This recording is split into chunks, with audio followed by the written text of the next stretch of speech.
పెళ్ళైనా పండగైనా వేడుక ఏదైనా పట్టుచీరల ప్రత్యేక వేదిక వారాహి సిల్క్స్. ఇస్రో మరో ఘనత సాధించింది. భారత పాకిస్తాన్ ఉద్రిక్తతల నేపథ్యంలో అత్యంత కీలకమైన శాటిలైట్ ప్రయోగాన్ని చేపట్టింది.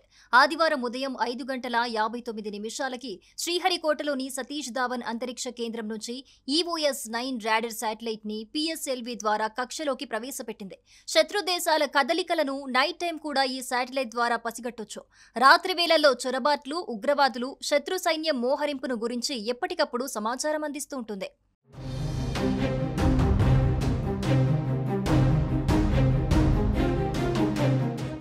ఇస్రో చేపట్టిన 101వ రాకెట్ ప్రయోగమిదే.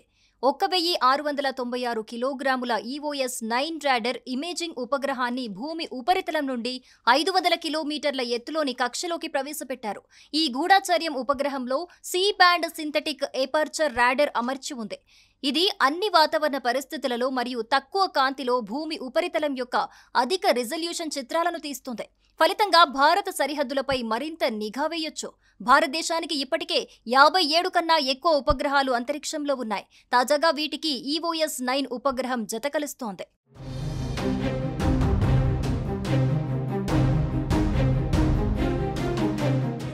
ముఖ్యంగా పాకిస్తాన్, చైనాల నుంచి వస్తున్న ముప్పుని రాత్రి వేళల్లో కూడా ఈ శాటిలైట్ ద్వారా పసిగట్టవచ్చు.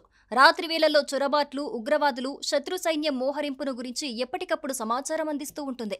రాత్రి వేళల్లో పనిచేయలేని కార్టోసాట్-3 శాటిలైట్ తో పోలిస్తే EOS-9 మెరుగైన చిత్రాలను అందిస్తోంది. ఇది లో ఎర్త్ ఆర్బిట్ నుంచి 1/2 మీటర్ కంటే తక్కువ రిజల్యూషన్ తో పిక్చర్స్ అందిస్తోంది. ఇటీవల పహల్గాం ఉగ్రదాడి, ఆపరేషన్ సింధూర్ తర్వాత ఈ శాటిలైట్ ప్రయోగం ప్రాధాన్యత సంతరించుకుంది. ఇస్రో చైర్మన్ డాక్టర్ నారాయణ్ మాట్లాడుతూ, దేశ భద్రతను నిర్ధారించడానికి కనీసం 10 ఉపగ్రహాలు 24 గంటలు పనిచేస్తున్నాయి. దేశం తానే 7000 కిలోమీటర్ల సముద్ర తీర ప్రాంతాలను, మొత్తం ఉత్తర భాగాన్ని పర్యవేక్షించాలి. ఉపగ్రహం మరియు డ్రోన్ సాంకేతికత లేకుండా దేశం దీనిని సాధించిందన్నారు.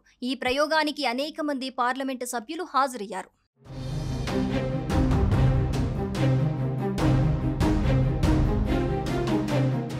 సుమన్ టీవీలో మీ పర్సనల్ అండ్ బిజినెస్ ప్రమోషన్స్ కోసం కింది నెంబర్కి కాంటాక్ట్ చేయండి.